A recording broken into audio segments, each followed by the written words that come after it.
scholarship talk kita hari ini. Sambil menunggu yang lain, ya kira-kira kita akan mulai beberapa saat lagi. Jadi sambil menunggu yang lain juga, teman-teman semua,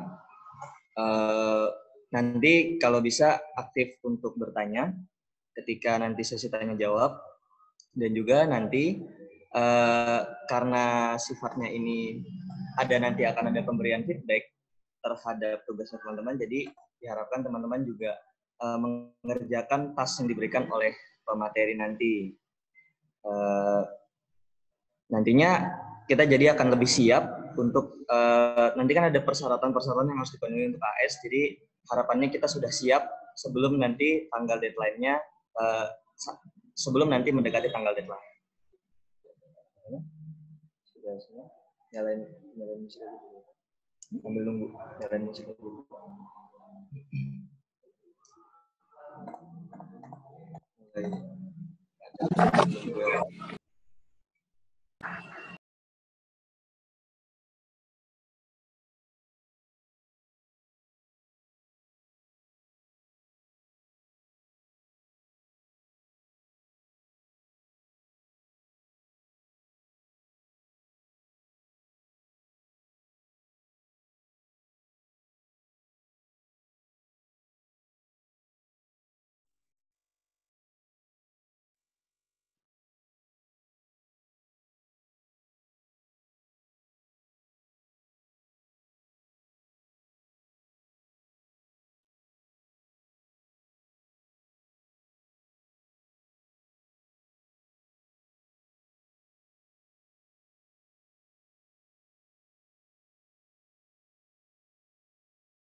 Not trying to be in not trying to be cool, just trying to be in this. Tell me, are you too? Can you feel where the wind is? Can you feel it through all of the windows inside this room?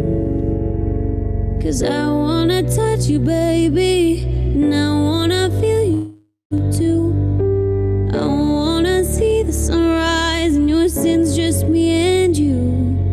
Light it up on the run. Let's make love tonight. Make it up, fall in love, try.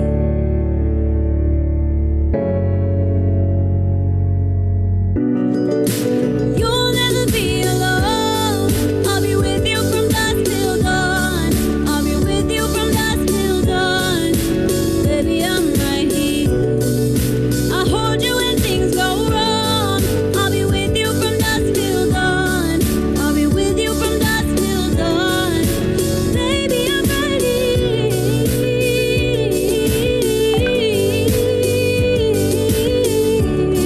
I'll be with you from dusk till dawn. We were shed like a jacket, so do yours it.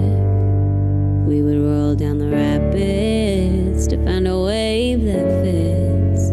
Can you feel where the wind is? Can you feel it through all of the windows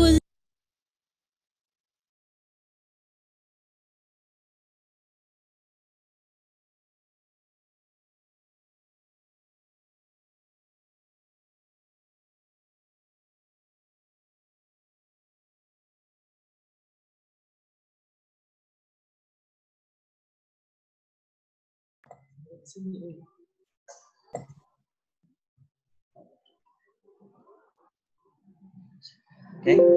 Assalamualaikum warahmatullahi wabarakatuh. Selamat pagi teman-teman rekan-rekan sekalian yang sudah bergabung di dalam scholarship talk kita hari ini. Sambil menunggu yang lain, kita mulai saja. Adalah pertama-tama kita panjatkan puji kepada Allah Subhanahu wa taala karena telah memberikan rahmat kepada kita sehingga kita dapat bergabung di scholarship talk kita pada hari ini dan dapat berkumpul semuanya bersilaturahmi bersama-sama dan akan membahas satu topik yang sangat menarik pada pagi hari ini. Adapun topik yang akan kita bahas pada hari ini ialah salah satu beasiswa yang cukup prestisius dan terkenal di kalangan masyarakat. Dan saya rasa banyak juga orang-orang yang ingin juga mendaftarkan diri sebagai penerima beasiswa ini, yaitu beasiswa Australia Awards Scholarship, yang hari ini ada pemateri kita yang kece banget, yang juga adalah tutor English Studio, yaitu Kak Nuni. Ya, halo Kak Nuni, selamat bergabung. Baik, pada hari ini kita akan opening jam 11.10, sudah masuk waktunya. Sekarang sudah jam 11:11. Materi yang akan kita bahas pada hari ini ialah yang pertama yaitu perkenalan atau overview mengenai beasiswa yang akan langsung disampaikan oleh pemateri, dan nantinya kita juga hari ini akan membahas tentang cara pembuatan CV dan juga recommendation letter yang nantinya akan langsung dibahas, dan setelahnya kita akan ada tanya jawab. Jadi teman-teman untuk lebih aktif nantinya, karena momen ini sangat langka, jadi teman-teman dapat memanfaatkan untuk bertanya langsung kepada awardee-nya di sini. Jadi dapat membuat dokumen persyaratan yang itu sesuai dengan yang diminta oleh AS. Selanjutnya nanti akan ada pemberian task atau tugas. Jadi ini yang spesial dari scholarship talk kita pada hari ini. Jadi kita nggak cuman webinar aja terus dengerin pematerinya setelah itu hilang, tapi di sini kita juga diberikan task untuk diselesaikan, sehingga nanti di minggu yang akan datang, di minggu kedua ada FGD di mana kita akan membahas tugas yang telah diberikan di minggu sebelumnya. Jadi nantinya kita akan lebih cepat dalam menyelesaikan berkas-berkas persyaratan untuk AS. Oke, teman-teman semua, sambil menunggu, ini baru 25 participant. Gimana ini, mau langsung dimulai aja nggak? Mr. Edi, gimana Mr.? Mau langsung dimulai? Iya, kita langsung mulai aja. Langsung mulai aja ya. Perkenalkan sebelumnya pemateri kita yaitu Kak Sri Yunita atau biasa dipanggil Kak Nuni. Beliau adalah dulunya adalah tutor English Studio dan telah menyelesaikan Master of Education di University of Adelaide. Boleh operator ditampilkan CV-nya?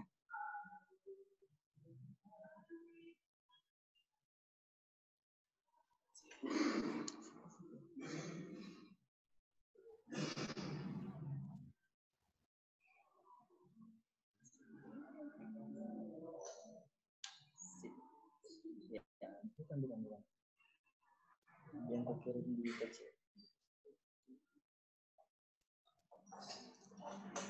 Oke, sambil menunggu moderator, sambil menunggu operator untuk menampilkan CV-nya.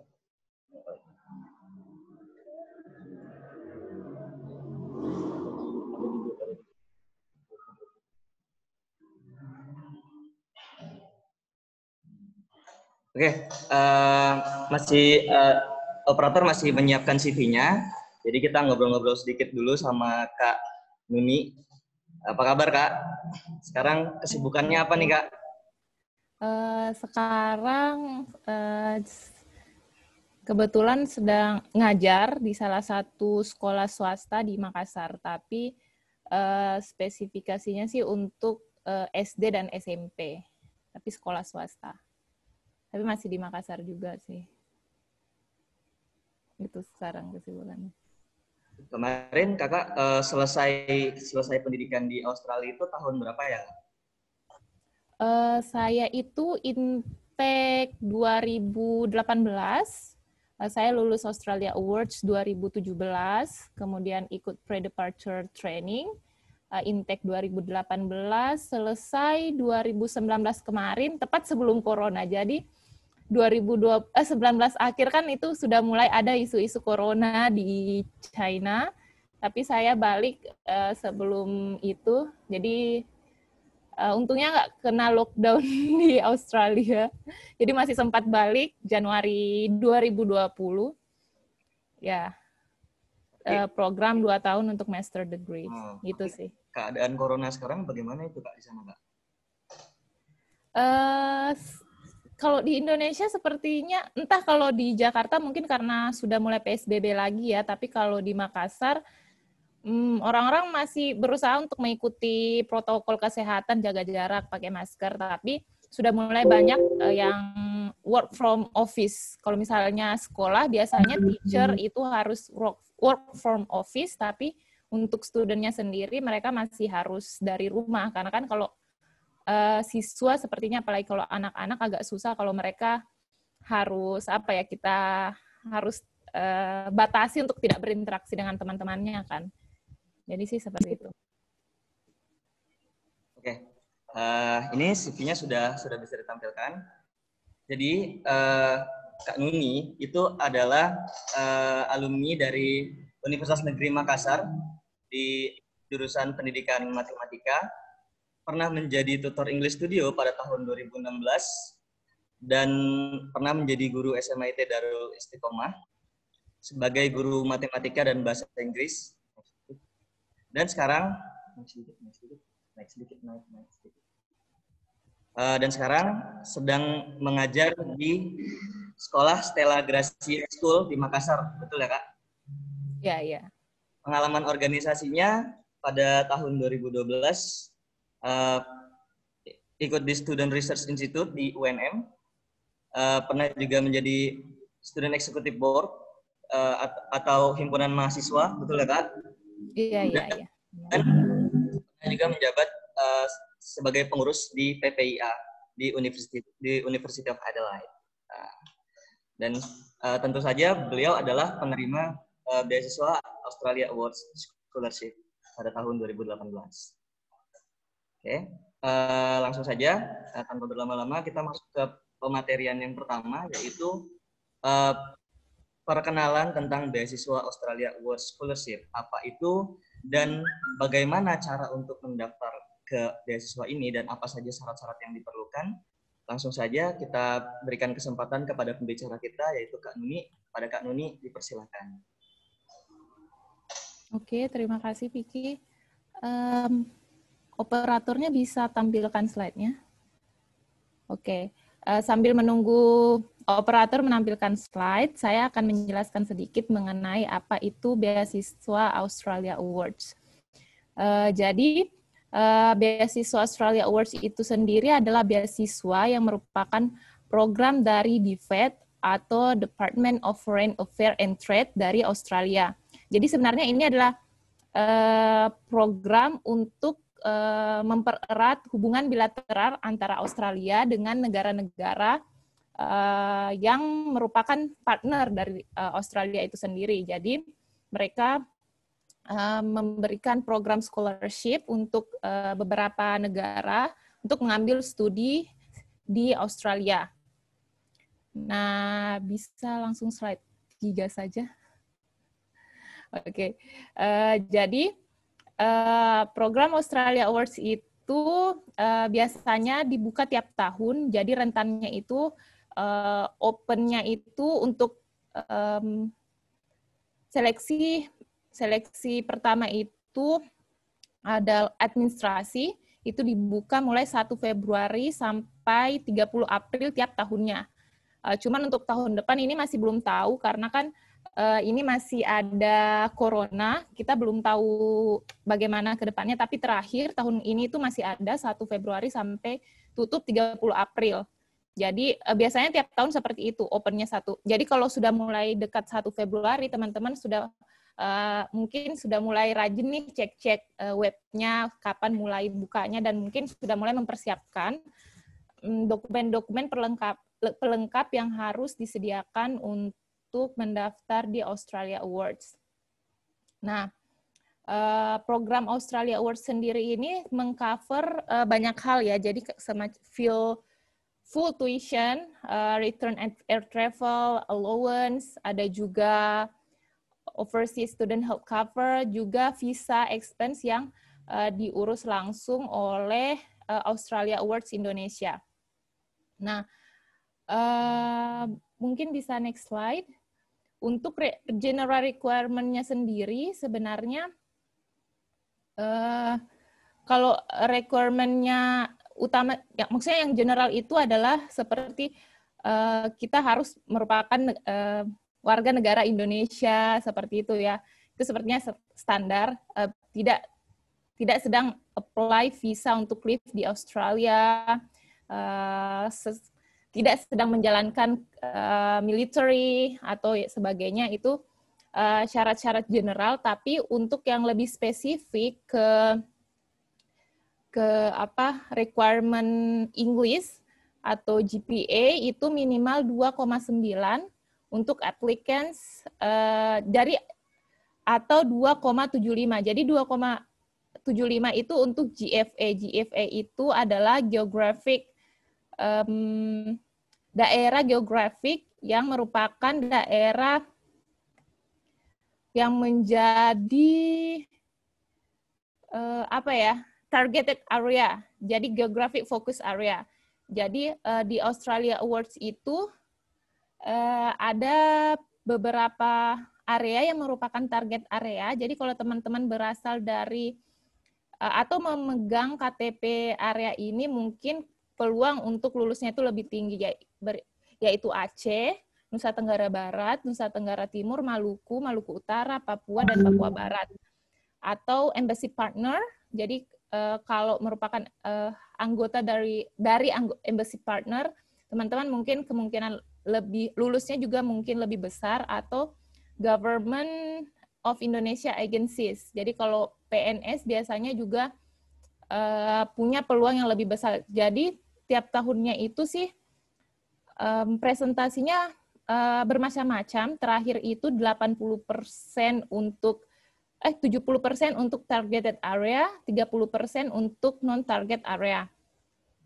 Bisa, mungkin nanti teman-teman bisa klik linknya yang di-provide di PowerPoint, itu lebih akan menjelaskan lebih rinci mengenai general requirement yang diminta oleh Australia Awards. Bisa next slide? Mungkin. Oke. Nah, ini adalah priority development areas. Jadi ada beberapa area atau field study tertentu yang merupakan priority Australia Awards, tapi di tahun ini dan sepertinya untuk tahun depan juga itu lebih spesifik ke sustainability dan penanganan COVID-19. Jadi ada sedikit perubahan, mereka lebih priority ke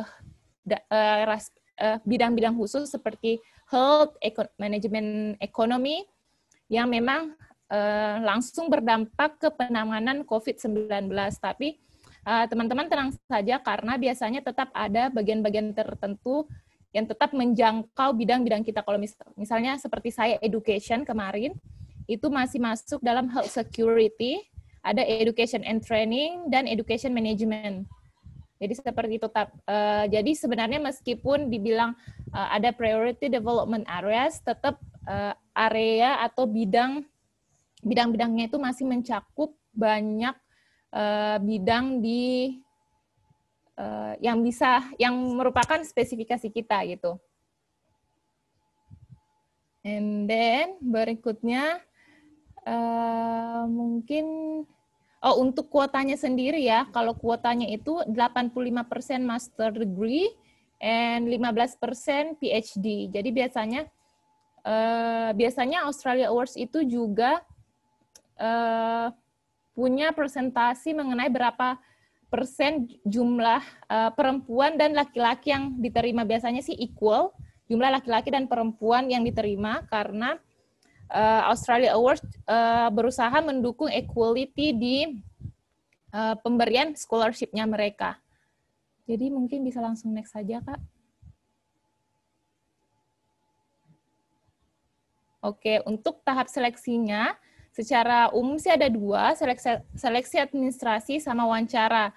Jadi untuk seleksi administrasi, kita harus submit application di webnya Australia Awards. Kemudian dari administrasi tersebut akan ada shortlisted applicants. Dari shortlisted applicants ini kemudian akan diinterview. Seleksi keduanya itu adalah interview. Biasanya teman-teman akan dipanggil ke daerah interviewnya. Jadi tidak semua daerah itu memiliki tempat interviewnya. Jadi misalnya untuk wilayah timur, kalian bisa memilih untuk interview di Makassar seperti itu. Jadi di interview ini teman-teman akan melakukan dua hal. Yang pertama adalah tes IELTS untuk mengetahui kemampuan IELTS teman-teman, dan yang kedua adalah wawancara untuk sebagai tahap-tahap seleksinya itu sendiri. Bisa next, Kak? Nah, untuk Australia Awards sendiri itu teman-teman harus ingat kalau ada dua application kalian harus mengisi dua form online di Australia Awards link-nya. Yang pertama itu dari Oasis. Oasis itu web yang disediakan oleh Australia Awards sendiri dari Australia. Jadi teman-teman harus mengisi di sini. Nah, di sinilah teman-teman akan memasukkan beberapa dokumen-dokumen seperti CV, review report, ijazah, mungkin sertifikat yang teman-teman punya, itu dimasukkan di sini. Nah, di sini juga nantinya kalian akan menjawab 4 atau 5 pertanyaan yang merupakan pertanyaan esai. Ini agak mirip dengan motivation letter sebenarnya, nanti akan kita bahas di pertemuan ketiga sepertinya ya, untuk motivation letternya. Jadi nanti di Oasis itu kalian akan isi. Nah, yang kedua, teman-teman harus ingat kalau teman-teman juga harus mengisi online application di Australia Awards Indonesia. Jadi biasanya kesalahan yang dilakukan oleh beberapa peserta yang mau mendaftar Australia Awards adalah mereka hanya mengisi fokus di Oasis. Kemudian ketika deadline, mereka akhirnya lupa untuk isi form online di Australia Awards Indonesia. Jadi ingat, kita ada dua online application yang harus diisi untuk Australia Awards Indonesia. Bisa next, Kak? Nah, untuk pengisiannya sendiri ada baiknya teman-teman itu ngisinya nyicil ya. Jangan sampai deadliner atau SKS, sistem gebut semalam, karena kebiasaan dari kuliah atau gimana mungkin dulunya kan. Besok tugasnya dikumpul, malam ini baru diselesaikan. Jangan sampai seperti itu, karena jangan sampai teman-teman missing nih, ada dokumen-dokumen yang belum diisi atau ada pertanyaan yang belum sesuai. Jadi ada baiknya teman-teman sudah nyicil dikit-dikit, oh dokumennya udah selesai, kalau sudah selesai langsung diupload saja. Jadi yang ditampilkan di slide ini sekarang itu adalah web dari oasisdivet.gov.au. Nanti teman-teman sepertinya ada pilihan untuk register, nantinya di situ ketika login or register, kalian register di situ, nantinya kemudian akan masuk di online application. Ini yang untuk Oasisnya. Jadi ini adalah salah satu online application yang teman-teman harus isi. Kemudian nantinya teman-teman juga harus isi di bagian Australia Awards Indonesia. Itu sih secara umum. Bisa next, Kak? Nah, kita langsung ke materi utamanya mengenai curriculum vitae dan reference letter. Nah, curriculum vitae dan reference letter itu merupakan bilangnya salah dua apa salah satu nih? Salah satu dari requirement atau dokumen pelengkap di Australia Awards. Nah, untuk curriculum vitae itu saya cuman sebenarnya kalau untuk translate definisinya sih mungkin teman-teman sudah tahu ya. Jadi itu dokumen yang melis qualification kita untuk akademik atau employment. Nah, mungkin teman-teman ada yang bertanya apa sih bedanya CV sama resume.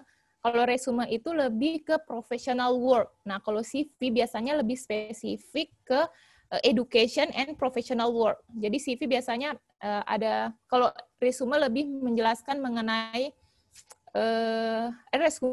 menjelaskan mengenai bagaimana kita di tempat kerja. Nah, kalau CV itu lebih detail lagi, misalnya education background kita apa, achievement-nya kita apa, kegiatan-kegiatan yang pernah kita lakukan itu di CV. Bisa balik, diklik lagi, reference letter. Nah, sebenarnya reference letter itu tergantung dari penyedia scholarship ya, karena terkadang tidak ada format khusus untuk reference letter di scholarship. Jadi terserah saja kita minta reference letter dari dosen atau dari employee kita atau dari bos kita, atau orang yang punya jabatan lebih tinggi dari kita, dia akan memberikan rekomendasi bahwa kita ini adalah orang yang tepat untuk menjadi kandidat scholarship tersebut. Nah, referee report itu sebenarnya merupakan atau reference yang diberikan oleh orang yang memiliki jabatan di atas kita, yang menggambarkan bagaimana kita bekerja, skill-nya kita seperti apa, knowledge-nya kita seperti apa, dan bagaimana kita menghadapi challenge dan situasi-situasi sulit. Nah, untuk Australia Award sendiri itu kita ada form khusus yang kemudian nanti akan saya jelaskan di pertemuan kita hari ini. Bisa next, Kak? Oke, kita langsung ke CV ya. Untuk contoh CV-nya sendiri saya tidak langsung show CV saya cuman tag dari internet, tapi saya akan coba menjelaskan bagaimana sih pembuatan CV yang baik itu. Nah, yang biasanya kita harus menuliskan nama cukup besar, kalau bisa di bold di bagian atas. Nah, untuk formatnya sendiri sih sebenarnya terserah ya teman-teman mau seperti apa. Terkadang ada orang yang buat seperti saya buatnya simple, hitam putih saja. Tapi ada juga yang coba untuk dibuat background-nya berwarna, that's okay too. Jadi untuk format CV-nya sendiri sebenarnya tidak ada format yang spesifik. Sebenarnya hanya bagaimana kita bagaimana kita menyusun data-data kita agar terlihat eye-catching, tidak harus too flashy. Jadi jangan sampai ditaruh bunga-bunga atau apa, jadi too flashy, orang jadi tidak konsen lihat konten dari CV-nya itu sendiri. Jadi kalian bisa tambahkan background berwarna, tapi jangan sampai terlalu berwarna juga atau malah jadinya norak ya. Nah, selain itu biasanya di bawah nama teman-teman harus menuliskan additional detail atau information. Biasanya dimasukkan email, alamat, atau fax, atau telepon. Nah, ini tujuannya adalah agar pemberi beasiswa dapat menghubungi kita. Itu sebenarnya sih bagaimana mereka hubungi. Kalau misalnya telepon tidak bisa, mereka akan lewat email dan sebagainya. Berikutnya, bagian pertama sih sebenarnya di sini opsional ya. Untuk Australia Award sendiri mungkin tidak begitu penting karena kita akan mengisi form khusus di OASIS mengenai data ini seperti gender, nationality, marital status, and sama date of birth. Nah, ini hanya opsi.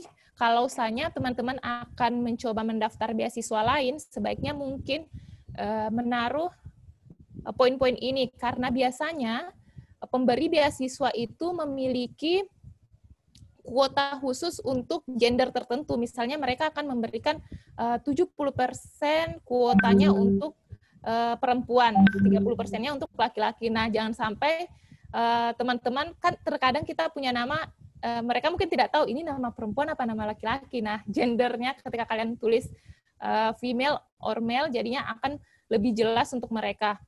Nah, untuk nationality juga seperti itu, karena terkadang mungkin Australia Awards tidak terlalu butuh ini di CV-nya, karena sudah langsung di sistem mereka akan tahu ini dari Indonesia, ini pelamar dari mana. Tapi untuk kalau teman-teman mungkin berminat untuk daftar di beasiswa lain, mungkin bisa menjadi bahan pertimbangan dari pemberi beasiswa. Misalnya mereka, belum pernah nih ada penerima beasiswa sebelumnya dari Indonesia, dan itu akan menjadi bahan pertimbangan mereka. Nah, berikutnya itu biasanya ada educational career. Nah, untuk grade-nya sendiri tergantung sih ya. Saya kemarin kalau nggak salah saya taruh sih untuk CV saya yang ditaruh di Australia Awards. Tapi kalau memang teman-teman merasa you don't need to put that, that's okay. Karena kalian juga akan melampirkan fotokopi atau scan ijazah dan transkrip nilai. Jadi kalau kalian tidak ingin menuliskan grade-nya, itu nggak apa-apa, tapi sebaiknya teman-teman bisa menampilkan itu juga kalau memang teman-teman pede dengan nilai teman-teman. Nah, untuk educational career sebenarnya tidak perlu, kalau menurut saya tidak perlu spesifik menjelaskan SD-nya di mana, SMP-nya di mana, tidak perlu seperti itu, terlalu detail seperti itu.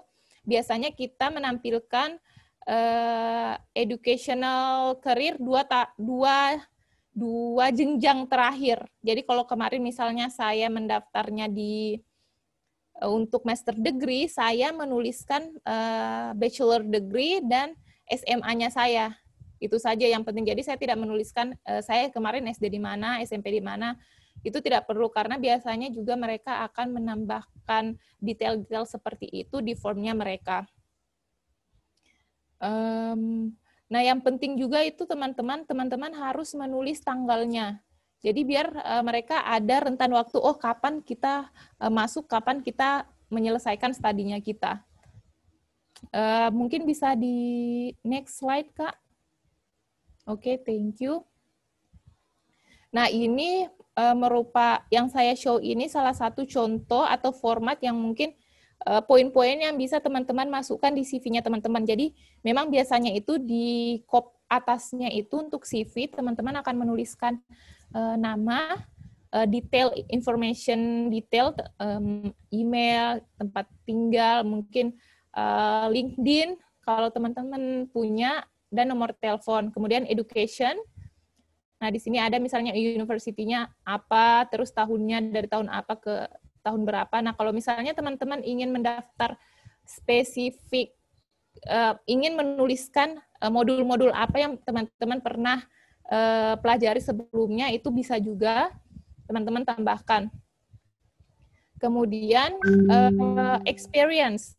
Nah, sebenarnya yang saya tunjukkan ini adalah poin-poin bagi teman-teman yang mungkin merasa saya ini fresh graduate nih, saya belum punya work experience sebelumnya, gimana ya kira-kira CV saya harus nulis seperti apa ya. Jadi teman-teman tidak perlu khawatir, teman-teman bisa tulis volunteering kalian, activity yang pernah kalian ikuti sebelumnya. Jadi kalau misalnya panitia-panitia seminar kita hari ini bisa dimasukkan juga, itu berarti panitia webinar, scholarship talk gitu, tahunnya kapan, kemudian achievement-nya.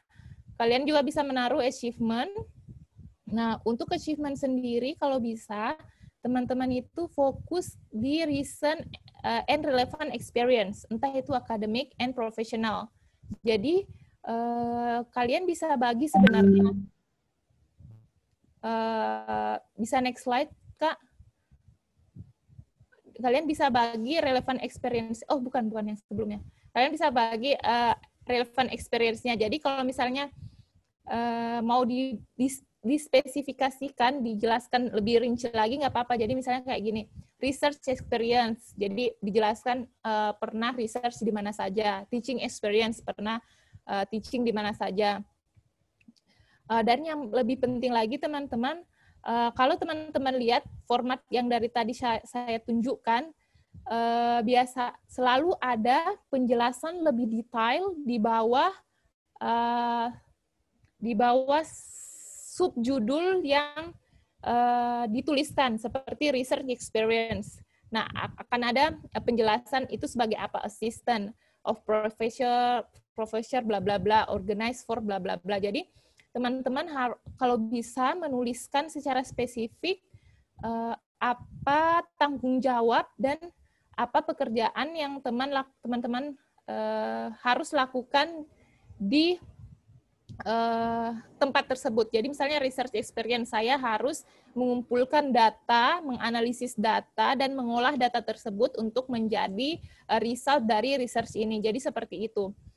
Nah, perlu teman-teman ingat untuk item yang harus dituliskan di situ, sebaiknya teman-teman include powerful term. Jadi teman-teman sebisa mungkin jangan menuliskan complete sentence. Jadi teman-teman tidak perlu menuliskan complete sentence seperti I use some computer program to organize the accounts of bla bla bla, seperti itu. Jadi rather than teman-teman bilang I use computer program, lebih baik langsung ke kalimatnya saja, seperti arrange document using SPSS or analyze data using SPSS program. Jadi langsung strong phrase, langsung spesifik language yang teman-teman atau spesifik program yang teman-teman gunakan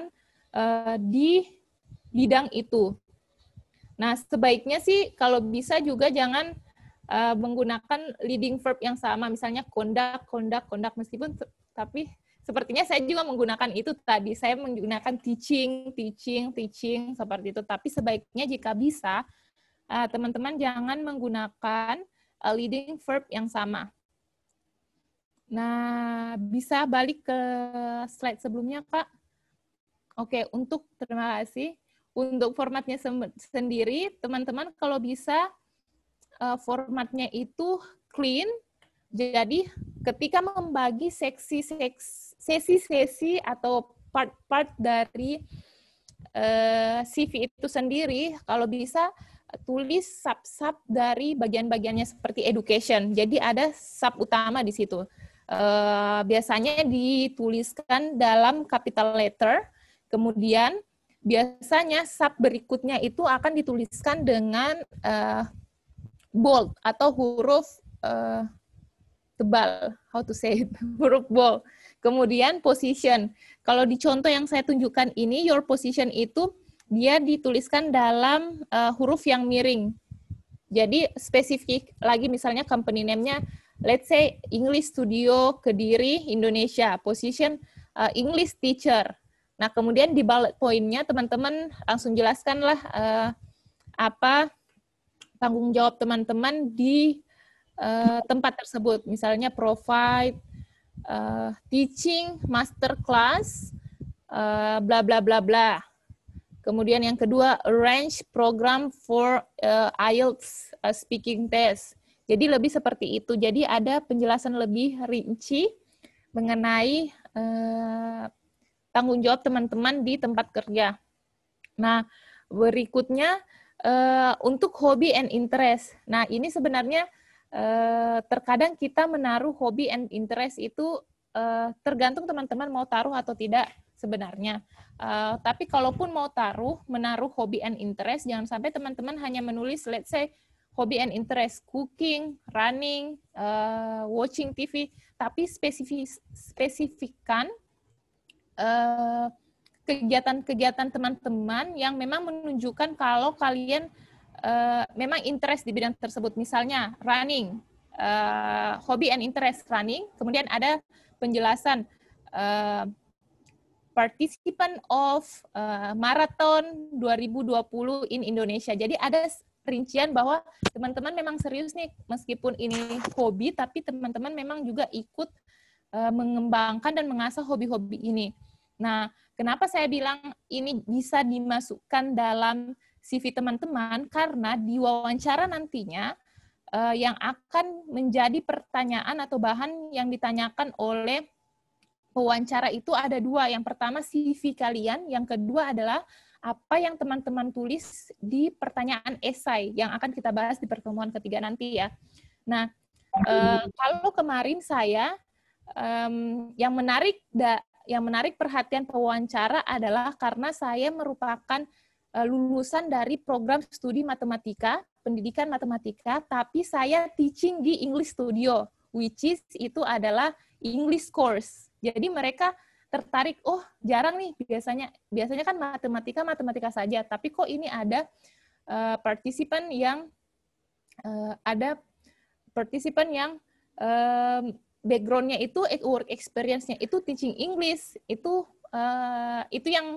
yang menurut saya merupakan poin plus di CV saya yang membuat pewawancara tertarik, karena di wawancara nanti itu kan ada 2 pewawancara dari dosen Australia langsung, lecturer dari Australia dan lecturer dari Indonesia. Nah, lecturer dari Australia ini berkali-kali mention mengenai work experience saya sebagai English teacher itu. Jadi saya sebenarnya juga berterima kasih karena karena itu merupakan poin menarik dari CV saya kemarin. Jadi kalau teman-teman misalnya bisa menuliskan hobi and interest. Misalnya teman-teman hobinya videography. Jadi kalian tunjukkanlah saya aktif dalam event apa dan membuat video seperti apa. Dan misalnya kalian adalah student dengan background pendidikan psikologi misalnya, tapi ternyata hobi interest-nya videografi, itu mungkin menjadi poin plus juga bagi pewawancara. Jadi bagi saya mungkin teman-teman bisa menambahkan itu di CV teman-teman. Next, Kak. Langsung 2 slide berikutnya saja, kita move ke referee report. Nah, untuk referee report itu sendiri, sebenarnya tergantung dari penyedia beasiswanya ya, karena terkadang tidak ada format khusus yang diberikan penyedia beasiswa, tapi kalau LPDP setahu saya ada berupa checklist pertanyaan dan pertanyaan spesifik. Nah, untuk Australia Awards juga ada format untuk recommendation letter, atau biasanya kita sebut sebagai referee report. Nah, next, untuk spesifiknya lagi, next, Kak. Yang pertama itu teman-teman akan menuliskan personal details, full name, email, dan juga ada area of research interest. Nah, area of research interest ini, teman-teman nggak usah terlalu pusing, gimana kalau misalnya saya nulis ini, tapi pada akhirnya saya akan berubah. That's okay. Setidaknya kalian akan menjelaskan untuk saat ini kalian tertarik di bidang apa. Nah, kalau saya menghubungkan area of research interest saya dengan skripsi saya di S1. Karena saya meneliti mengenai critical and creative thinking, saya juga menuliskan area of research interest itu sebagai creative and critical thinking in mathematics. Jadi nantinya ketika mungkin pewawancara akan mempertanyakan itu, kita juga akan bilang, oh iya, karena sebelumnya ketika S1 saya sudah meneliti bidang ini dan saya tertarik untuk mencari tahu lebih lanjut mengenai area of research ini, seperti itu. Nah, untuk referee details-nya, family, given name, mobile number, email, organisasinya apa. Nah, untuk referee details itu sebenarnya kalian bisa melampirkan 2 kalau tidak salah. Kalau kemarin itu saya melampirkan 2, yang pertama itu dari dosen, yang kedua itu dari Mr. Edi. So I don't know if Mr. Edi remember or no. Jadi waktu itu saya masih mengajar di mengajar di English Studio, dan saya salah satunya itu dari atasan saya, which is Mr. Edi waktu itu. Jadi Mr. Edi memberikan reference letter untuk saya waktu itu. Nah, berikutnya, next, di part kedua itu, nah, evaluation of applicants. Nah, evaluation-nya ini sih sebenarnya very good, satisfactory, need coaching, not observed. Ini sih optional ya, karena tinggal di tick atau di checklist, or cross, seperti itu. Next, langsung next saja. Nah, di bagian ketiga ini yang penting karena next, Kak. Di poin ketiga ini kita akan menjawab pertanyaan di referee letternya. why should the applicants be considered for a scholarship? Nah, untuk ini biasanya kan mungkin tidak, terkadang ketika menulis referral letter, terkadang kita yang membantu orang, atau how to say it ya, kita yang menuliskan referral letter kita sendiri, if you know what I mean. Karena for example kayak dosen, terkadang kita kan belum tentu dosen tersebut bisa langsung menuliskan referral letternya kita. Jadi terkadang mereka berusaha menolong kita biar kita juga lolos beasiswanya. Jadi terkadang mereka akan tanya nih, apa yang harus saya tulis di general comment ini, bagaimana yang harus saya tulis. Nah, kalau yang seperti ini, sebaiknya ketika menulis general comment seperti ini, tidak usah menuliskan semua hal positif dalam satu kalimat, karena sepertinya tidak logis saja jika seseorang itu cuma ada baik-baiknya tanpa ada kekurangan. Karena kesempurnaan hanya milik Tuhan, teman-teman. Oke, anyway. Jadi biasanya kalian juga sebaiknya ini mirip sama menulis IELTS Part 2. Jadi kalau bisa teman-teman ada kekurangannya. Misalnya dia adalah orang yang terlalu, misalnya ada plus, ada negatif. Dia adalah orang yang terlalu detail dalam mengerjakan sesuatu, sehingga terkadang pekerjaan yang dia lakukan itu akan lebih lama daripada biasanya. Itu mungkin ide pertamanya. Kemudian jangan lupa menuliskan, however, Sri Yunita is a great student who is willing to do anything to complete her work within the time that is given to her. Jadi itu seperti menceritakan kita ini positif poinnya kita. Terus kita mungkin menghadapi masalah, tapi kita bisa kok menghadapi masalah itu. Dia bisa kok menyelesaikan masalah itu dengan cara seperti ini. Jadi itu yang mungkin harus diconsider ketika menulis general comment untuk kita. Nah, kalau misalnya teman-teman mau ambil area research, lebih spesifik ke research, bukan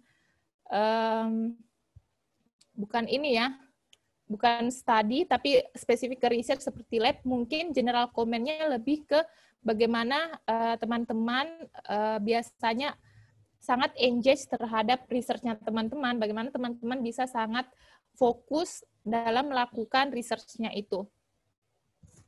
Mungkin bisa next, Kak. Nah, poin terakhir yang ada di referral report itu sebenarnya untuk PhD. Jadi kalau mungkin ada dari teman-teman yang sekarang hadir di sini yang mungkin mau mendaftar PhD, ini biasanya mereka lebih spesifik untuk menanyakan research capability. Jadi bagaimana research potential, creative ability, initiative, perseverance, critical thinking, teamwork. Jadi sebisa mungkin teman-teman kalau misalnya memang ingin mengisi seperti ini, meskipun mengisinya let's say totalnya jangan sampai totalnya too perfect, karena terkadang sepertinya impossible untuk seseorang mendapatkan skor yang betul-betul perfect ya. Jadi makanya seperti yang saya bilang tadi, ketika mengisi pertanyaan-pertanyaan di referee report ini, kalau sebisa mungkin meskipun teman-teman menyebutkan poin-poin baik atau poin-poin positif teman-teman, ada baiknya teman-teman juga menunjukkan bahwa sebenarnya teman-teman punya kekurangan, tapi berusaha untuk tackle kekurangan itu, berusaha untuk menangani kekurangan itu dengan bekerja keras atau dengan menunjukkan poin positif lainnya, seperti itu. Last slide mungkin. Oh, the last slide sih referee declaration, signature and everything. And then last thing is, when should I start writing?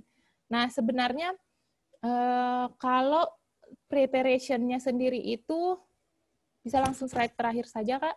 Jadi kalau sebenarnya untuk preparation-nya sendiri teman-teman bisa langsung mulai dari sekarang ya, karena secara general itu sama saja tiap tahunnya. Jadi ada CV, referee report, sama pertanyaan-pertanyaan spesifik, pertanyaan esai 4 atau 5 pertanyaan yang selalu ditanyakan di online applicants yang akan kita bahas di pertemuan ketiga. Nah, pertanyaan-pertanyaan itu kalau teman-teman memang berencana untuk apply Australia Awards, mungkin teman-teman bisa coba untuk bikin poin-poin yang akan teman-teman masukkan mulai dari sekarang. Jadi pada ketika nanti pendaftarannya terbuka di Februari tahun depan, teman-teman sudah mulai tahu nih, oh saya sudah menyiapkan ini, dan saya sudah bisa mulai upload dan mengisi online form Australia Awards. Jadi seperti itu mungkin dari materi saya. Saya kembali ke Kak Vicky.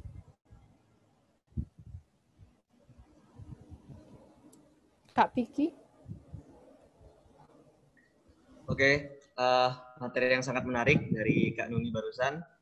Jadi sudah dijelaskan tentang bagaimana itu Australia Awards Scholarship dan apa saja sih yang berkas-berkas yang perlu untuk disiapkan dan tips-tips dalam membuat berkas-berkas yang dibutuhkan sehingga nantinya kita sudah mulai ada bayangan nih tentang bagaimana cara membuatnya. Oke, kita langsung lanjut saja. Sesi berikutnya ialah sesi tanya jawab. Untuk teman-teman yang ingin bertanya, dipersilahkan untuk unmute dan langsung menanyakan pertanyaannya kepada pembicara. Assalamualaikum warahmatullahi wabarakatuh. Waalaikumsalam. Mau bertanya, Kak? Boleh nggak? Nggak boleh. Boleh. Oke. Saudara Sofan, silakan. Ya. Ini, Kak, jadi saya pengen nanya, Kak. Kan nanti kita meminta 2 orang untuk mengisi referee report-nya. Nah, itu apakah dari pihak AAS-nya akan bertanya langsung ya ke pemberi referee-nya? Karena begini, Kak, sebenarnya saya sudah mengisi form ini, terus meminta tanda tangannya dekan, gitu kan, untuk mengisi. Nah, cuman 3 bulan kemarin itu dekannya ganti, Kak. Ganti dekan. Okay. Jadi saya harus buat lagi gitu dekan yang baru atau mendingan yang pakai yang lama aja begitu. Terima kasih. I'm not really sure mereka akan benar-benar mempertanyakan semua referee report itu satu persatu atau tidak ya. Tapi kalau memang dia diganti for good kan? I mean not because some kind of problem or anything.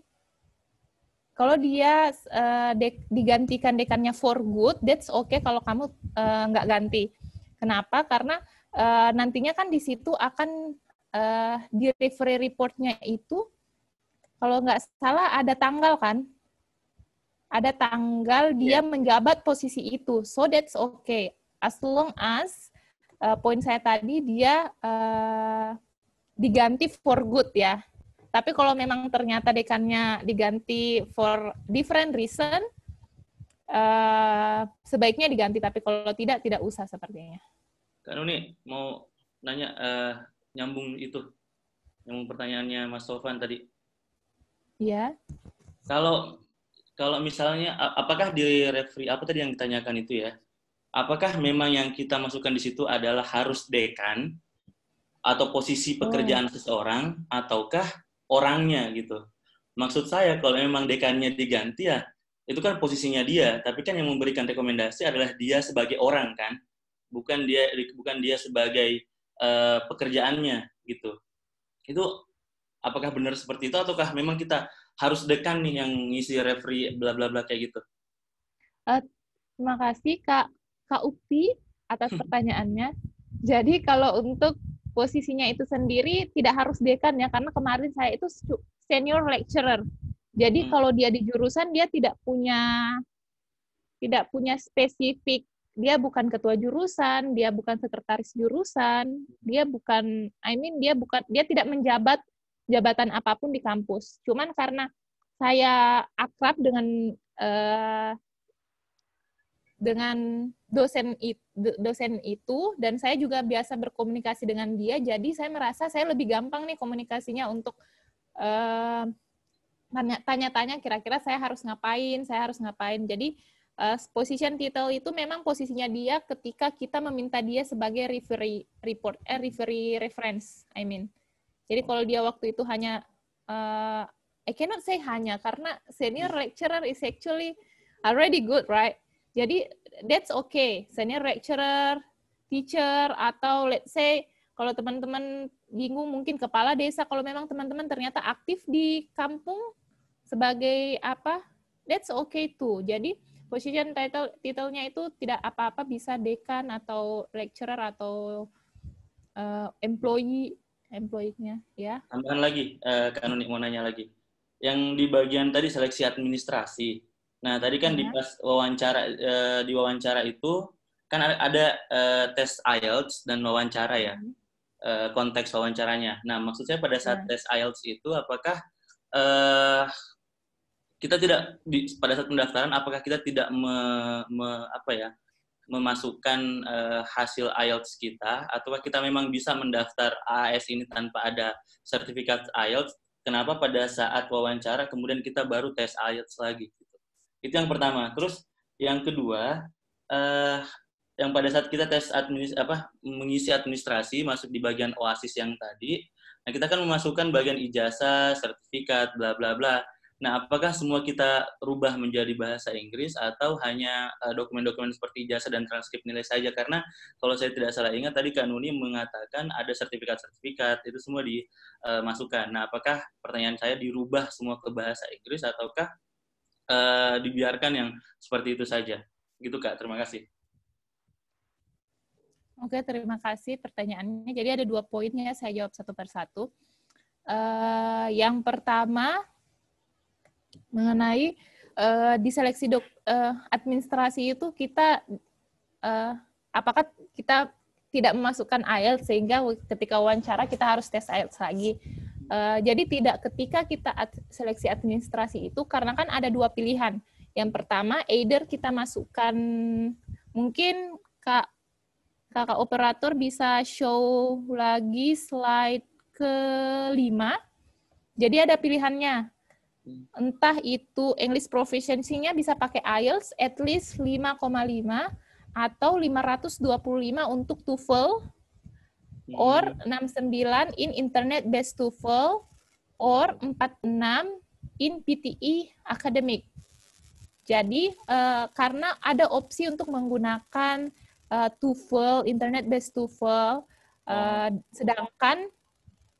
sedangkan ketika kita nanti mendaftar di university-nya itu, kita kan biasanya harus pakai IELTS, makanya mereka memberikan tes IELTS lagi. Nah, di tes IELTS ini yang sebenarnya nantinya akan menentukan di Australia itu kita ada pre-departure training. Sebelum kita berangkat ke Australia, kita akan ada pelatihan bahasa atau pelatihan mengenai culture di Australia. Jadi kalau misalnya ketika kita tes IELTS di bagian wawancara itu dan ternyata nilai kita sudah memenuhi 6,5 untuk universitas tujuan kita, maka biasanya kita hanya akan diikutkan program 6 minggu. Jadi setelah 6 minggu, next keberangkatan kita akan langsung berangkat ke Australia untuk kuliahnya. Nah, tapi kalau misalnya ternyata tidak memenuhi, kita akan mengikuti program pre-departure training-nya itu lebih lama lagi, entah itu 4,5 bulan, 6 bulan, 9 bulan, at most 9 bulan. Seperti itu. Nah, yang kedua, waktu daftar OASIS kan kita masukkan ini nih sertifikat, apakah harus dirubah bahasa Inggris? Yes, I think. Luckily, kemarin beberapa sertifikat saya, meskipun saya sebenarnya tidak terlalu banyak memasukkan sertifikat lain juga ya, karena saya cuman, kalau tidak salah, additional certificate yang saya masukkan adalah sertifikat pelatihan komputer yang dilaksanakan jurusan, dan kebetulan waktu itu menggunakan bahasa Inggris. So, I don't need to translate that. Tapi untuk birth certificate, karena birth certificate saya itu dikeluarkan pada tahun 1900 sekian, which is belum ada translatean bahasa Inggris kayak birth certificate anak-anak zaman now. Jadi saya waktu itu translate birth certificate-nya. Oke. Jadi untuk additional dokumen, I think ya sebaiknya dirubah bahasa Inggris. Makanya untuk penulisan CV juga kita menulisnya bahasa Inggris. Ijazah dan transkrip juga kalau bisa bahasa Inggris. Kalau memang, nah saya punya kejadian menarik karena kebetulan saya ini lulusan International Clerks Program di UNM. Transkrip saya itu full English, bahkan tidak ada transkrip bahasa Indonesia. Malah mereka meminta juga transkrip dalam versi bahasa Indonesia. Jadi kalau ternyata teman-teman punya versi bahasa Indonesia dan bahasa Inggris, kalau bisa dua-duanya di-upload. Nah, kalau saya kemarin kasusnya adalah karena memang transkrip saya tidak ada versi bahasa Indonesianya, makanya saya hanya upload versi bahasa Inggrisnya. Seperti itu. Thank you, Kanoni. Terima kasih, Kak. Kak, mau nanya lagi, Kak. Oke. Ya, ini berkaitan dengan pernyataan kakak tadi ya, kalau misalkan kita boleh minta dosen atau orang lain selain dekan ya. Nah, cuman di kampus saya itu, yang bisa memberikan cap itu hanyalah struktural pejabat. Nah, itu kan ada cap tuh Kak ya, di salah satu iya. reportnya. Itu boleh nggak pakai atau gimana sih Kak? Terima kasih, Sofan. Sebaiknya pakai ya, karena itu yang authorized kalau dia memberikan kita referee atau reference. Nah, kalau kemarin saya akhirnya minta di jurusan. Jadi saya komunikasikan juga sama dosennya, Pak, saya ini. Jadi saya langsung, biasanya kan ada stempel jurusan. Jadi bukan stempel dari dekan atau fakultas, tapi memang jurusan saja karena dia kebetulan adalah dosen jurusan matematika, jadi saya minta stempel jurusan seperti itu. Jadi sebaiknya ada stempelnya yang bisa mengauthorize kalau memang referee yang diberikan ini adalah benar-benar dari orang dari jurusan ini atau dari kampus ini. Seperti itu, Kak. Oke, terima kasih Kak. Sama-sama. Halo Kak, saya mau bertanya. Halo. Saya Arden Oke, dari saya Bekasi. mau menjawab. Mau bertanya, Saya Numi dari Makassar. Oke. apakah reference letter itu punya masa berlakunya? Misalkan saya tahun depan apply, gagal misalkan, dan saya mau ikut tahun depan lagi, apakah reference letter itu masih bisa digunakan atau enggak? Itu aja Kak, terima kasih. Oke, terima kasih. Let me check lagi, yes.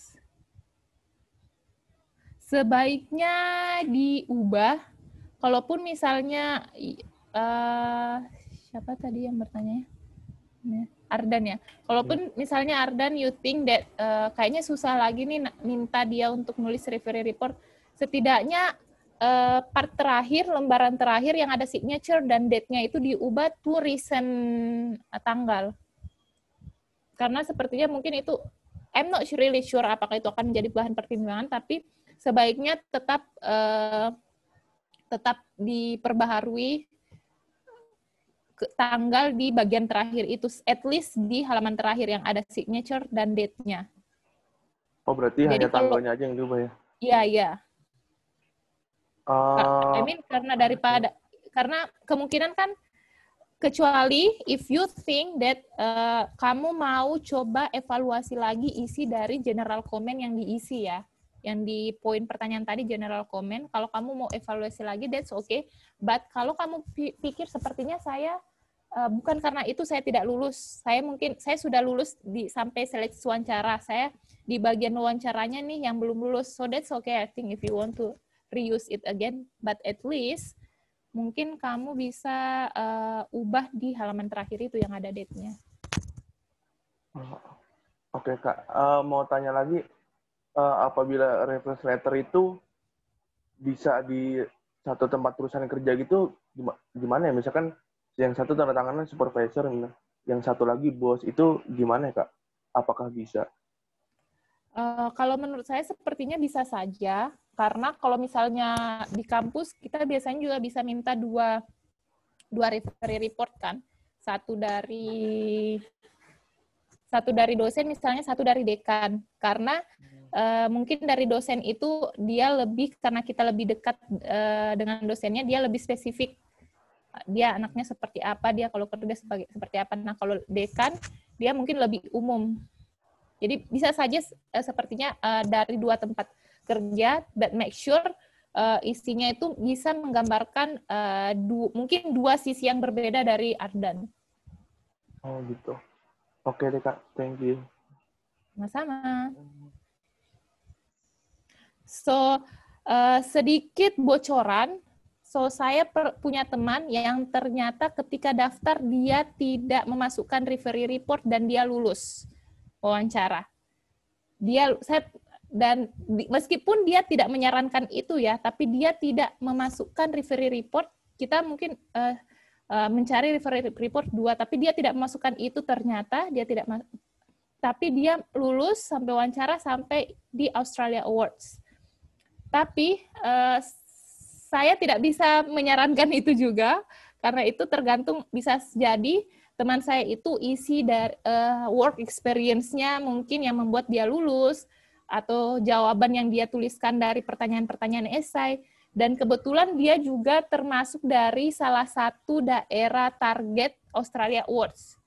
Jadi saya pikir mungkin itu juga merupakan pertimbangan dari Australia Awards menerima dia. Dia adalah daerah target, female menurut saya juga termasuk dari consideration dari Australia Awards, karena we know that female usually face a little bit gender thing, you know. Ya, gender isu, biasanya cewek itu agak susah dapat pendidikan or everything. Jadi Australia Awards berusaha sebisa mungkin menghapuskan gender isu itu. Jadi mungkin itu juga merupakan pertimbangannya. So, meskipun ada kasus di mana ada orang yang tetap lulus tanpa referee report, saya tidak menyarankan teman-teman untuk tidak menulis referee report, karena saya menuliskan referee report. Tapi apakah dia sengaja itu kan untuk tidak menuliskan referee report itu? Kalau tidak salah memang sudah tidak, I'm not really sure. Saya lupa apa dia sengaja atau tidak sengaja.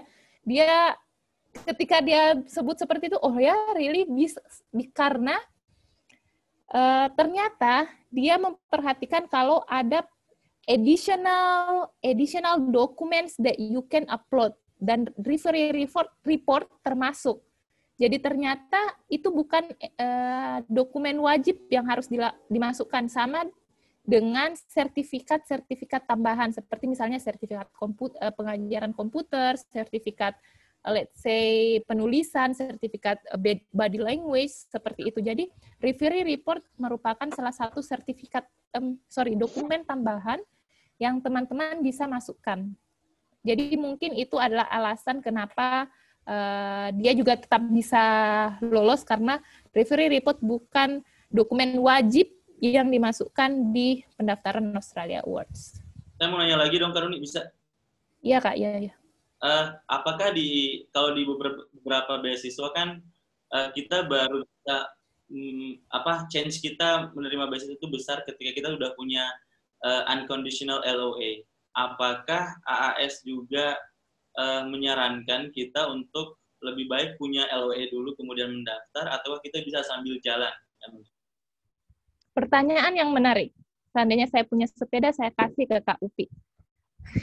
Jadi menariknya adalah Australia Awards, teman-teman tidak harus mengurus unconditional letter. Saya punya kisah cerita lagi. Saya punya teman yang sudah dapat unconditional letter dari universitas, malah itu menghambat dia untuk pengurusan.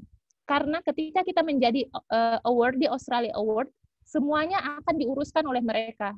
Jadi semuanya harus lewat jalur Australia Awards. Visa harus lewat mereka, OSHC atau asuransi harus lewat mereka. Ketika kita mau pulang, pembelian tiket harus lewat mereka, termasuk untuk pendaftaran universitasnya. Kalau kita sudah daftar lewat let's say IDP atau penyedia jasa unconditional letter lainnya, itu kan jadinya jalurnya lewat dia ya, itu tidak terdaftar oleh Australia Awards. Sedangkan ini adalah program dari government-nya sendiri, di mana mereka sendiri yang nantinya akan membayar, mengurus kita di universitasnya. Jadi sebaiknya malah kalau teman-teman sudah mulai komunikasi dengan dosen, kalau misalnya mau research, that's okay, sudah mulai komunikasi, tapi kalau untuk unconditional letter sebaiknya tidak usah saja. Karena nantinya akan diuruskan oleh Australia Awards. Mantap, Australia Awards.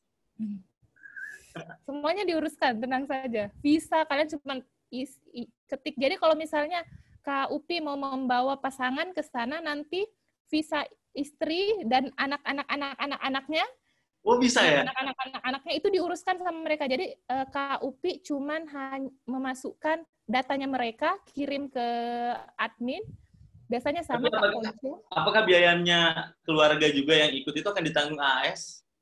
Menarik sekali pertanyaan Kak Upi. Kak Upi sudah mendapatkan 2 sepeda hari ini. Oke. Nah, untuk Australia Awards bedanya adalah LPDP nih biasanya dulu uang yang didapatkan itu stipend, kalau kita bilangnya di Australia Awards stipend, kalau allowance-nya itu kalau LPDP biasanya kalau kita punya pasangan itu akan lebih banyak dibandingkan yang tidak punya pasangan.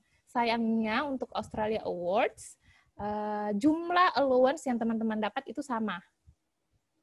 Tapi kalau nantinya Kak Upi mau membawa istri dan anak-anaknya itu, nanti visanya yang akan ditanggung, Kak. Jadi visanya itu akan ditanggung oleh Australia Awards. Nah, sedangkan bagi yang single, no worries, uang yang seharusnya bisa membayarkan visa istri dan anak-anak itu nantinya akan dijadikan reunion airfare. Jadi kita untuk teman-teman yang program 2 tahun nanti akan dibayarkan pulang kampung nih sekali, bolak-balik, itu semuanya ditanggung sama Australia Awards. Yang belum ada pasangan, silahkan cari pasangan di Australia Awards.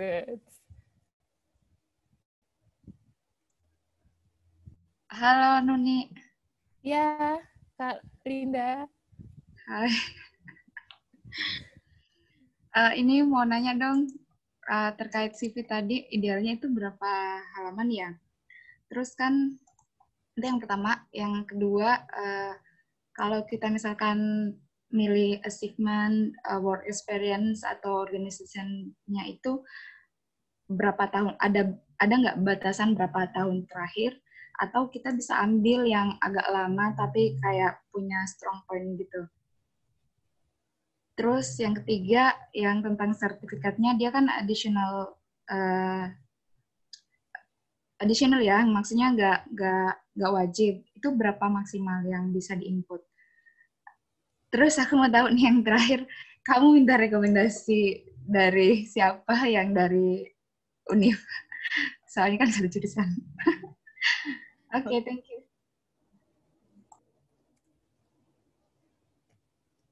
Terima kasih pertanyaannya Kak Linda. Jadi ada 4 pertanyaan. Yang pertama itu idealnya berapa halaman sih untuk CV. Jadi kalau misalnya teman-teman itu, let's say, sebenarnya bukan dari berapa halaman ya, tapi seberapa padat. Karena bisa jadi yang punya saya itu dijadikan dalam 1 halaman. Tapi kalau bisa tidak lebih dari 2 halaman. Kemudian kalau misalnya tadi sempat saya mention mengenai bagaimana kalau misalnya kita belum ada work experience, jadinya cuma experience di volunteering, research activity, atau semacamnya, itu sebaiknya 1 halaman saja, karena kita tidak ada additional work experience, kan. Jadi mungkin bisa dibuat 1 halaman saja. Nah, itu untuk idealnya berapa halaman. Yang kedua, achievement, itu berapa tahun. Kalau bisa sih recent 5 tahun terakhir.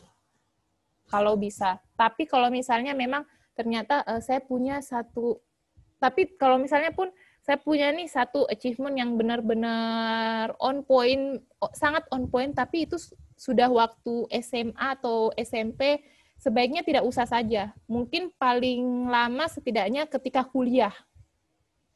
Mungkin seperti itu kalau dari achievement berapa tahun terakhir, tapi kalau bisa provide 5 tahun terakhir.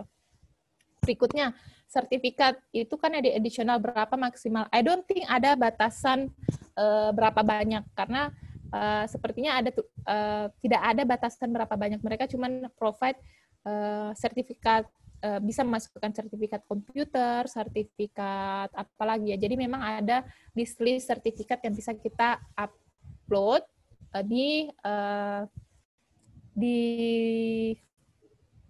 online formnya. Nah, untuk jawaban pertanyaan terakhir akan saya jawab private ya, Kak. Terima kasih.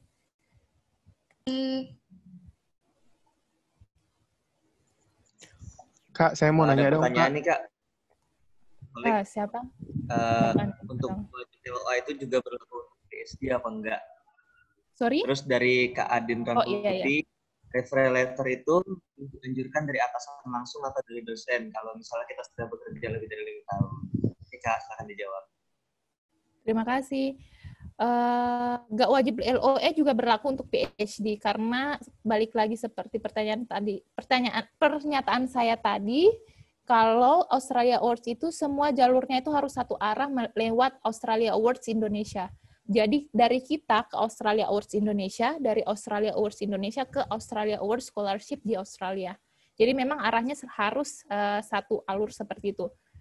Jadi itu berlaku untuk master degree, entah itu research ataupun non-research, dan juga berlaku untuk PhD. Berikutnya, pertanyaan tentang referral letter itu dianjurkan dari atasan langsung atau dari dosen kalau misalnya kita sudah bekerja lebih dari. Nah, ini pertanyaan menarik karena kembali lagi berdasarkan experience teman saya, dia sudah bekerja lebih dari berapa tahun, dia provide 3 referral letter malah. Jadi kalau tidak salah 2 dari atasan, 1 dari dosen. Jadi kalau misalnya memang Adin mau provide yang dari dosen sebelumnya, that's okay tuh, karena itu akan menggambarkan kalau dulu ketika Adin kuliah itu dia anak seperti ini, dia anak yang tekun sehingga dia akhirnya bisa dapat achievement seperti ini. So that's okay tuh kalau misalnya Adin mau provide referral letter untuk 1 atasan atau 1 dari dosen. Meskipun sudah bekerja lebih dari 5 tahun setelah Adin lulus atau graduate dari S1-nya. Mungkin seperti itu, Kak. Kak, saya mau tanya. Ya. Terkait dengan CV tadi, kan kita pada saat ngisi OASIS juga akan mengisi beberapa additional information yang sama dengan yang kita isikan di CV kita, yang kita terapkan di CV kita. Pada saat mengisi itu, pengalaman kakak, apakah ada poin yang kakak bedakan, yang konten di CV dan konten informasi yang kakak masukkan di OASIS, atau sama persis dengan apa yang di CV itu dimasukkan ke OASIS? Lalu yang kedua, terkait dengan IELTS, saya sempat dengar beberapa awardee bilang kalau semisal kita apply AAS lalu melampirkan sertifikat IELTS yang terbaru gitu, misalkan AAS buka bulan Februari lalu kita juga tes di bulan Februari yang sama, nanti ketika lulus untuk tahap wawancara dan IELTS kita akan tidak mengikuti IELTS lagi di situ, atau itu benar atau tidak? Dan yang ketiga, yang terakhir, pengalaman kakak di AAS kemarin, pada saat sudah diterima dan sudah memulai pembelajaran di Adelaide, itu kita sebagai awardee dibolehkan nggak sih untuk melakukan part-time job gitu, atau memang fokus untuk kuliah aja? Makasih, Kak. Terima kasih, Gusti. How do I call you? Gusti? Iya, betul. Yang mana? Gusti? Gusti, ya. Oke, thank you Gusti untuk pertanyaannya. Menarik ya. Yang pertama, CV, pertanyaan di CV, pertanyaan di OASIS kan juga mungkin saja ada di CV. Apakah kita taruh sama persis? If I'm not mistaken saya taruh persis. Mungkin bedanya adalah di pertanyaannya. Di CV kan saya provide, misalnya saya tutor English Studio, saya provide detailnya, saya melakukan tanggung jawab apa di situ. Nah, kalau di CV saya buatnya dalam butir poin per poin. Nah, kalau di OASIS itu saya bentuk menjadi kalimat utuh, jadi bentuk paragraf. Jadi mungkin how I write it yang beda, tapi intinya atau poinnya itu sebenarnya sama saja. Saya cuma copy dari CV, saya masukkan ke OASIS. Karena kalau tidak salah, di OASIS kita juga memasukkan work experience kita kan, bekerja di mana, describe kerjanya seperti apa. Jadi bisa kalau mungkin bisa ngambil dari CV-nya juga. Berikutnya pertanyaan mengenai IELTS. Ya, betul sekali.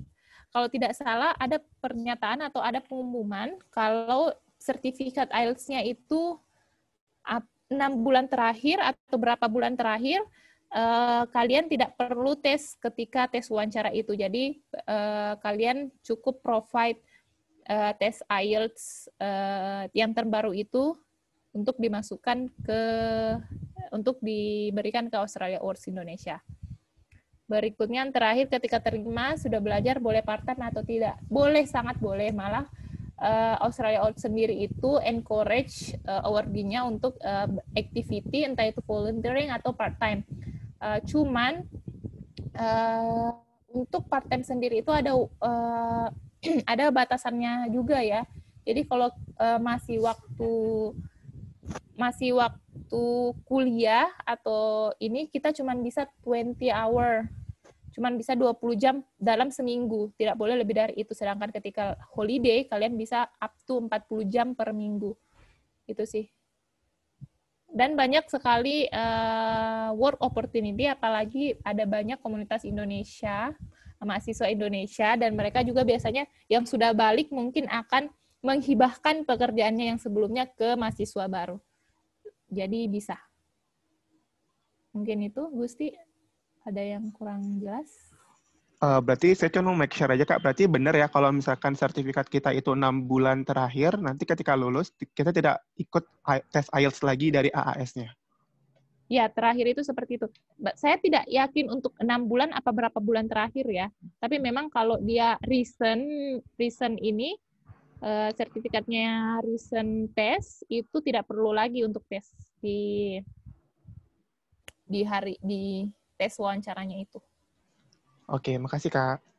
Ya, sama-sama, Gusti. Halo Kak, saya mau tanya lagi.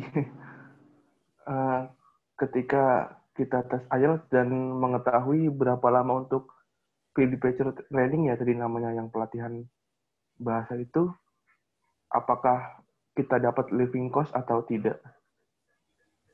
Terima kasih. Iya. Pertanyaan yang menarik. Jadi ketika kita sudah mulai pre-departure training itu kita telah sah menjadi awardee Australia Awards, kita sudah menandatangani kontrak dan kita istilahnya telah dihidupi oleh Australia Awards. Jadi meskipun kita masih di Indonesia, tapi ketika pre-departure training itu kita akan mendapatkan gaji dari Australia Awards Indonesia untuk kebutuhan sehari-hari dan transportasi tempat tinggal di sekitar tempat pelatihan bahasa Inggrisnya itu. Jadi memang ada. Itu berarti kan di negara masing-masing ya Kak ya? Iya, Ada perbedaan biaya nggak pas kita di Australia sama di sini? Kalau allowance yang diterima beda. Jadi kalau kita masih di Indonesia, living allowance-nya itu masih berdasarkan standar di Indonesia.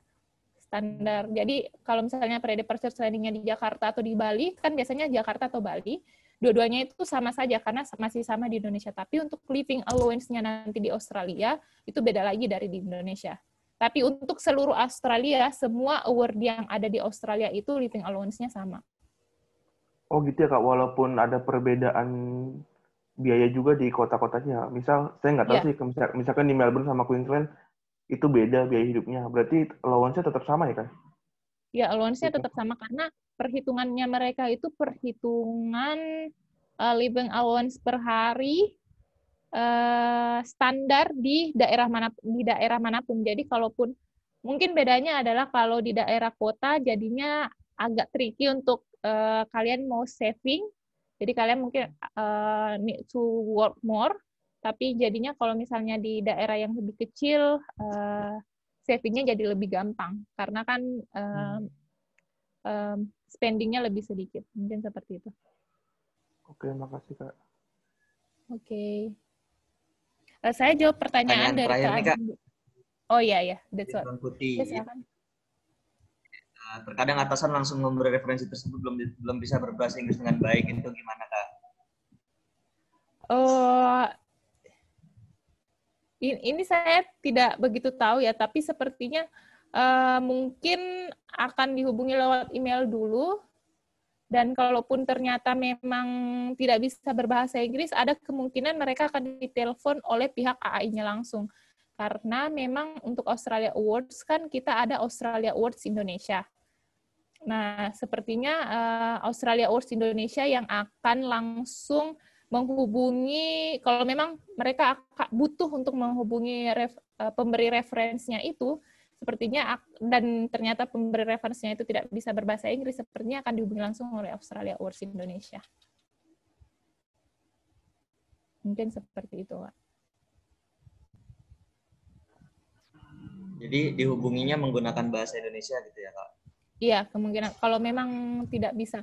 Jadi biasanya akan ada note terlebih dahulu mungkin lewat email bahwa ingin menelpon atau menghubungi mengenai orang ini, mungkin seperti itu. Tapi sepertinya, tapi saya tidak tahu apakah memang semua orang akan specifically diminta atau ditanyai pemberi referensinya ya. I'm not really sure about that. Mungkin seperti itu.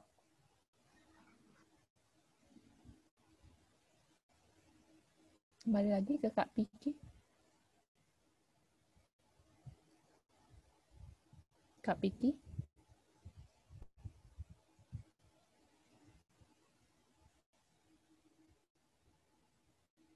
Dor. Oke, Kak Yunita, mohon maaf mungkin ya. Kak Piki lagi jaringannya mungkin itu masih ada kendala. Terima kasih atas materi yang telah diberikan Kak Yunita.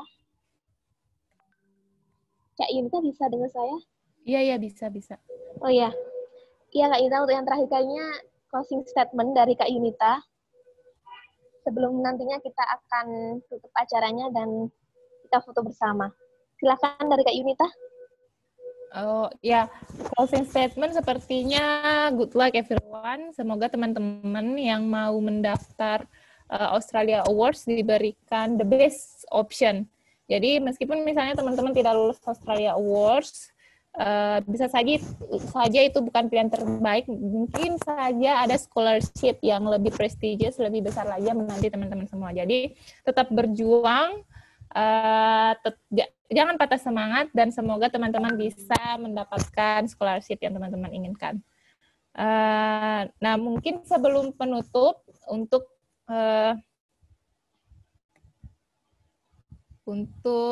pemberian tugas untuk next week, mungkin nantinya akan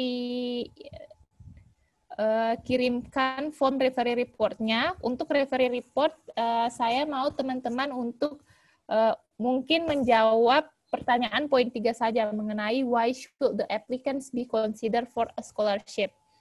Jadi mungkin menjawab pertanyaan nomor 3 itu saja, nanti kita akan bahas itu. Dan yang kedua adalah teman-teman coba buat CV teman-teman, dan kita akan coba di pertemuan berikutnya mungkin kita akan coba bahas beberapa CV dari teman-teman yang teman-teman kirimkan. Jadi ada 2 ya pemberian tugasnya. Yang pertama itu membuat CV. Teman-teman coba buat CV-nya teman-teman seperti apa. Dan yang kedua adalah jawab poin ketiga dari referee report mengenai why should the applicants be considered for a scholarship. Jadi 2 tugas itu. Mungkin seperti itu, Vin. Terima kasih Kak Yunita. Mohon maaf tadi tiba-tiba ada kendala. Mohon maaf saya menggantikan Kak Piki sebagai moderator. That's okay. Oke teman-teman, untuk materinya dan penugasannya mohon dicermati baik-baik, dan nanti panitia akan memberikan contoh refer letter dan sesuai dengan formatnya penugasannya seperti apa nanti akan dikirimkan. Terima kasih kesempatannya. Kami sebagai panitia dan terutama saya mewakili dari moderator, apabila ada salah mohon maaf yang sebesar-besarnya. Dan sebelum saya akhiri, kita foto bersama ya, dimohon teman-teman open kamera semuanya. Oke, teman-teman biar kelihatan wajah cantik dan gantengnya. Foto. Oke. Oke, kita foto bersama.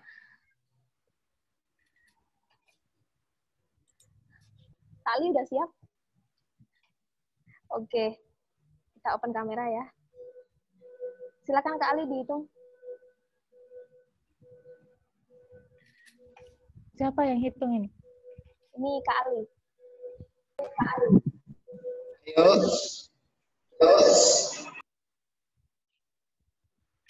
Tolong diberi kode ya, karena saya harus menentukan ini posisinya kan. Ya, 1, 2, 3. Lagi. 1, 2, 3. Oke. Mantap. Terima kasih Kakak Nuni. Iya, terima kasih teman-teman. Semuanya sukses. Ya. Terima kasih Miss Nuni, Mr. Upi, Miss Andri, semuanya. Sampai jumpa minggu depan. Sama. Sampai jumpa Thank minggu you, depan. thank you, Miss. Thank you, Sir.